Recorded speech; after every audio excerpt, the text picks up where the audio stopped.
Kita bersama dengan Dr. Gan Huasan yang juga merupakan pakar psikologi transpersonal. Apa khabar, Doktor? Ya. Selamat datang. Baik, ya. Okay. Baik, Doktor. Doktor, tadi kita dah tengok visual yang kita kongsikan, kesedihan ahli keluarga yang terlibat dalam tragedi dan sebagainya, mereka yang juga terlibat. Dalam hal ini, bagaimana untuk kita memastikan orang-orang yang melihat, orang-orang yang di sekeliling memberikan sokongan moral yang betul, yang tepat dalam situasi tersebut? Ya, jadi terlebih dahulu saya ingin merakamkannya rasa simpati saya kepada mangsa banjir.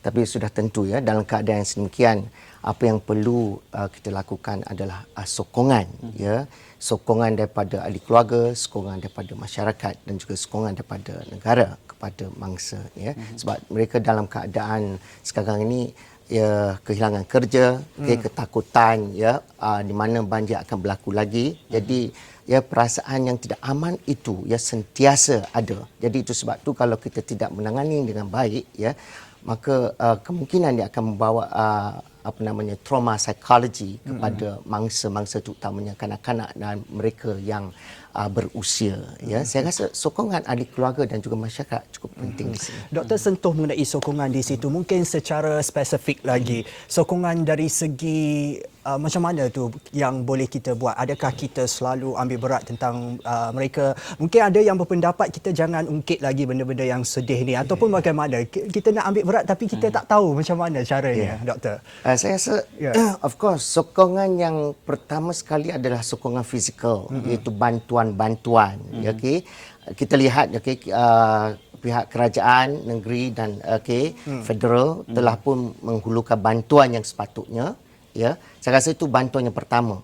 Dan apabila masuk kepada tahap yang kedua adalah bantuan dari segi sosial, psychological. Jadi apa yang saya nak tekankan di sini adalah bantuan yang boleh kita berikan kepada mangsa banjir ini, terutamanya daripada masyarakat. Saya rasa bila saya tinjau balik berita-berita mengenai banjir ini, saya rasa sedih apabila kita melihat ada berita-berita orang kata yang tidak tepat. Ya, misalnya mengatakan bahawa banjir akan lebih teruk lagi, sebab mereka dah dalam keadaan ketakutan dan sebagainya. Kalau kita menyebarkan, itu sebab tu kita jangan menyalahgunakan media-media seperti Facebook dan sebagainya menyebarkan berita-berita yang sedemikian, sebab mereka ini memerlukan sokongan psikologi dan bukannya daripada berita-berita yang tak tepat yang saya rasa ini lebih membuatkan mangsa itu rasa gelisah, ya. Dan ditambah pula saya rasa sedih lagi apabila ada pihak-pihak tertentu dalam keadaan sedemikian mengambil kesempatan untuk membuat keuntungan. Misalnya kita dah tak ada air, ya. Air itu kotor, memang banjir itu banyak air, tetapi itu air minuman itu, ya, kekurangan. Jadi kita lihat ada orang mengambil kesempatan menjualnya pada harga yang tinggi. Saya rasa itu tidak sepatutnya dan ini cukup sedih sekali. Ya, saya rasa itu yang pertama, kita sebagai orang kata, walaupun kita tidak di sana, tetapi kita di sini juga harus mempunyai kesedaran sedemikian supaya apabila berlaku apa-apa, ya, malapetaka yang memerlukan kita untuk membantu. Jadi rasa kalau kita tidak dapat pergi ke tempat itu pada saat yang pertama, tapi kita di rumah, ya, ataupun di mana-mana, kita harus mempunyai kesedaran sedemikian supaya tidak menambah teruk lagi kebimbangan dan gangguan emosi yang sedemikian. Ya. Saya rasa itu yang dari segi sosialnya. Dari segi psikologi, saya rasa macam kata Ivan tadi sentuh, ada banyak pihak mengatakan bahawa ya kita jangan ungkit lagi isu-isu yang sedemikian. Ya. Saya rasa pada pendapat saya itu kurang tepat. Sebab apa? Kalau kita tidak meluahkan, kalau kita tidak mengemukakan isu yang sudah menjadi satu fakta dan realiti dalam hidup mereka, maka kemungkinan dia akan terpendam di dalam dan menyebabkan mereka tertekan, betul. Jadi itu sebab tu kita ada banyak mangsa ya, saya pernah lihat mangsa yang mengalami trauma psikologi ya. Dia mungkin tidak akan berlaku pada hari pertama, minggu pertama, tetapi mungkin selepas itu. Selepas. Jadi itu trauma yang sedemikian dia cukup stressful dan dia akan boleh membawa melarat ya kepada yang lebih serius seperti depresi, kemurungan ya, anxiety yang berlebihan, sehingga mungkin ada mental disorder sampai ke hallucination dan sebagainya. Of course kita tidak mahu ya mangsa itu sampai ke tahap sedemikian. Itu sebab tu tadi saya sebutkan, sokongan daripada keluarga amat penting. Maka kita harus, orang kata, connect, berhubung dengan mangsa. Kalau kita ahli keluarga yang terdekat, orang kata, telefon ke, cuba hubungi, cuba lawat mereka dan bersama mereka. Saya rasa itu merupakan ubat. Itu penawar kepada mangsa kita ya. Doktor, kemurungan, kesedihan itu mungkin diburukkan lagi kalau sedih kalau kita tengok penduduk yang terjejas banjir itu balik ke kediaman masing-masing. Habis dah rumah di bawah hanyut, di bawah arus hanyut, lepas tu musnah, ada yang dah tinggal tapak aja, lepas tu kalau yang menghadapi kematian pula lagi bertambah sedih. Itu akan memburukkan lagi keadaan. Tetapi dalam hal ini doktor, bagaimana untuk kita membantu mereka sama-sama memulakan semula kehidupan? Ya, saya rasa dalam keadaan sedemikian sudah tentu ya, apabila kembali kepada tempat masing-masing, dapati rumah dah tak ada.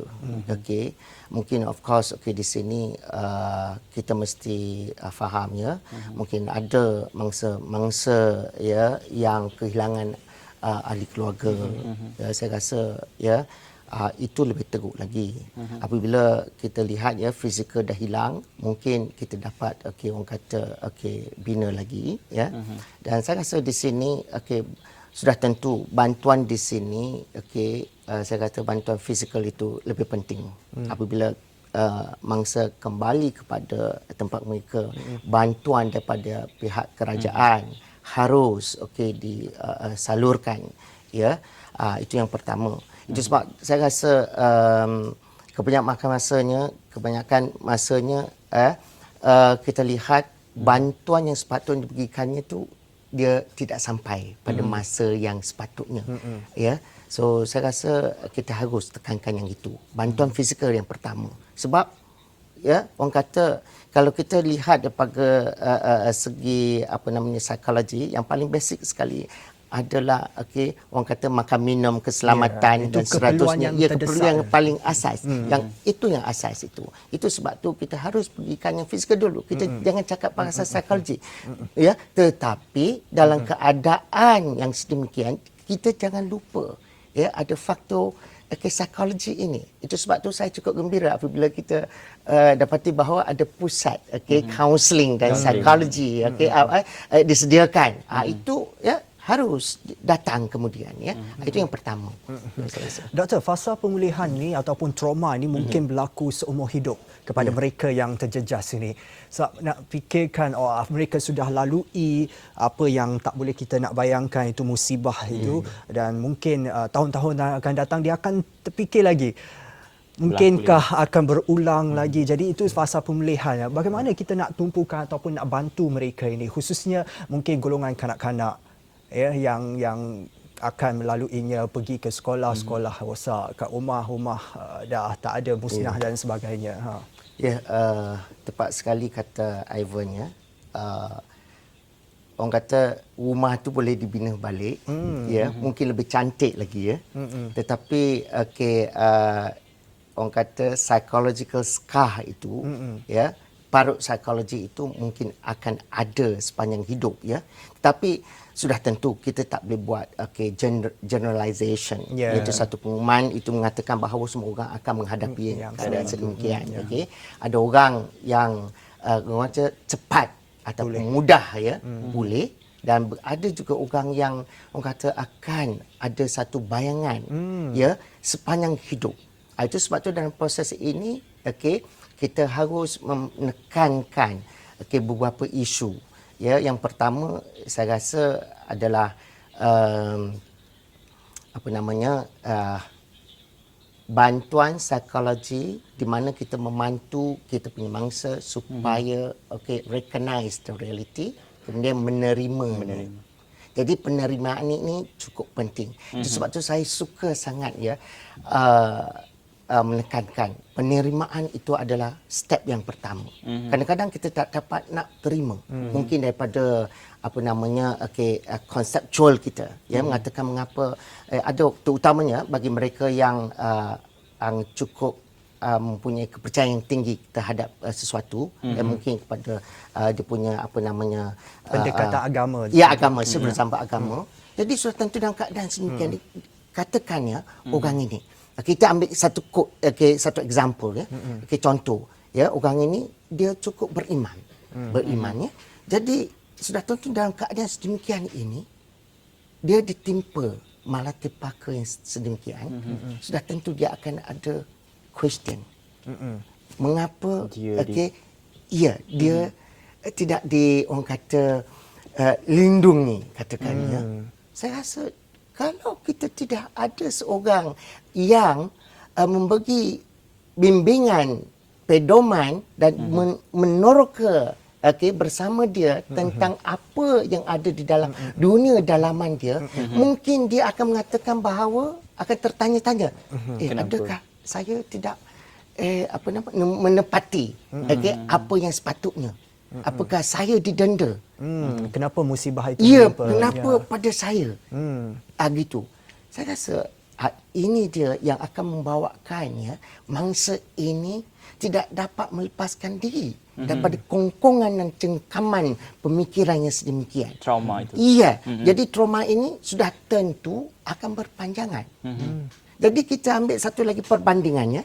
Perbandingan mungkin seorang yang lebih orang kata cepat menerima realiti dan memahami keadaan dan sering terlibat dalam aktiviti membantu orang lain.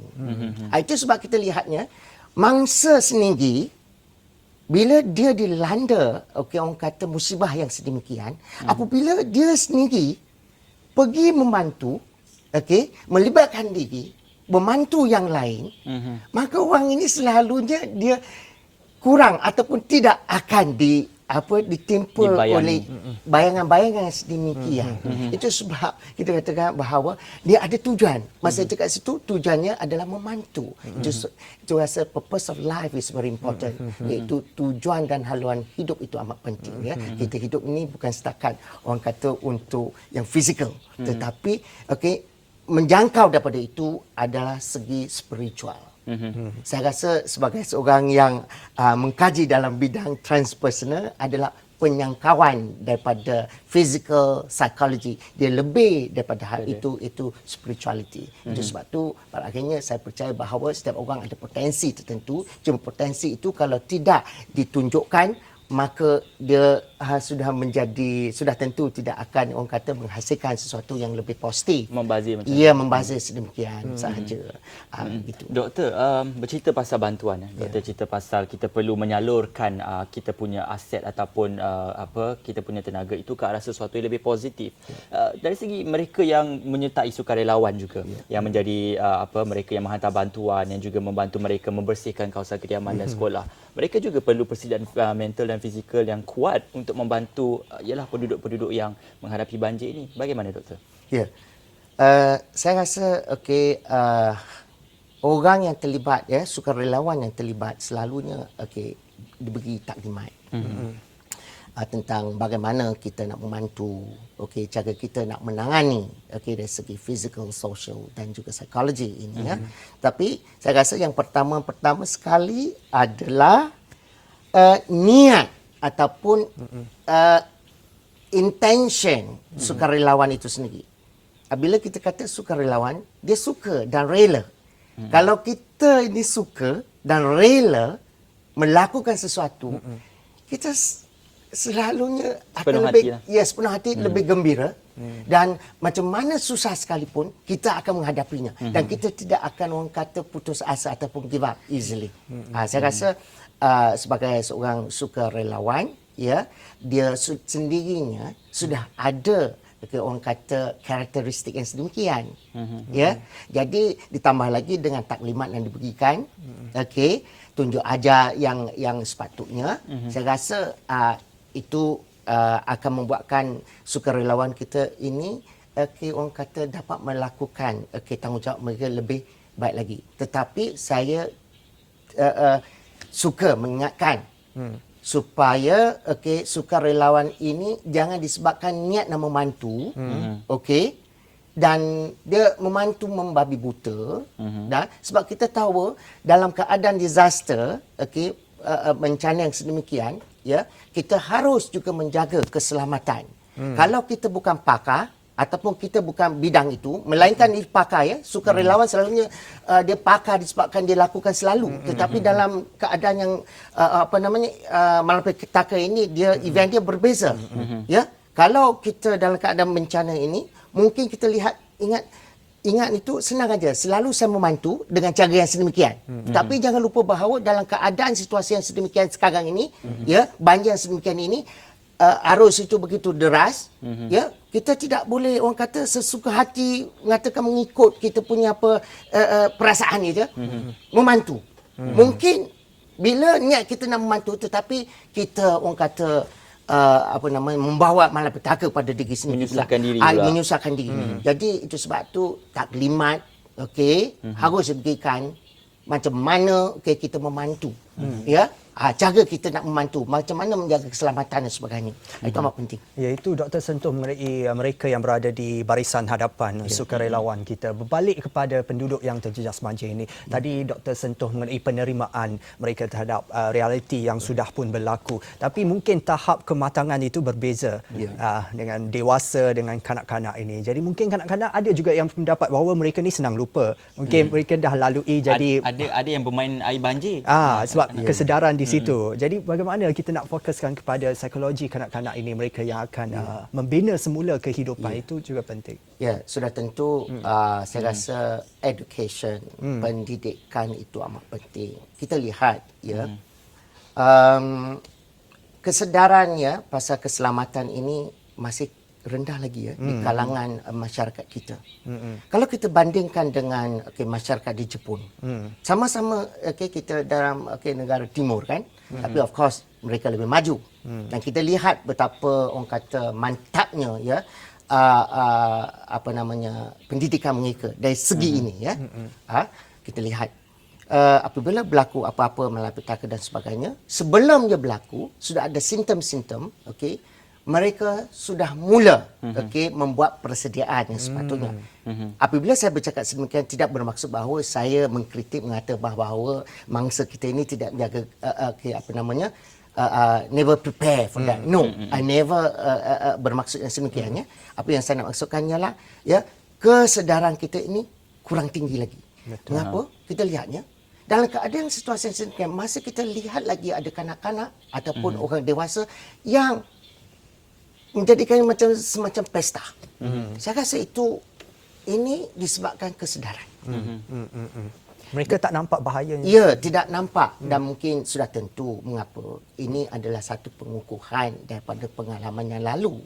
Pengalaman yang lalu mengatakan bahawa setiap bulan November ke Disember akan ada banjir, tetapi banjir itu, ya, orang kata tidaklah begitu teruk, ya. Jadi mereka orang kata sambil berpesta ataupun fun, ataupun dalam keadaan itu pergi ke tempat camp ataupun ke what you call it, the center, pusat pemindahan. Pusat pemindahan. Dalam pusat pemindahan itu nampaknya macam, ya, ada satu komunikasi, connection, begitu gembira sekali, ya. Itu yang lalu, pengalaman yang lalu mengatakan bahawa sedemikian. Itu sebab tu maka tindakan yang dilakukan itu pun orang kata lebih slow. Jadi, tapi kali ini kita lihat banjir kali ini luar biasa sekali. Dan kita tidak dapat menyangkakan. Bila kita lihat, ya, bila saya melihat, ya, saya orang kata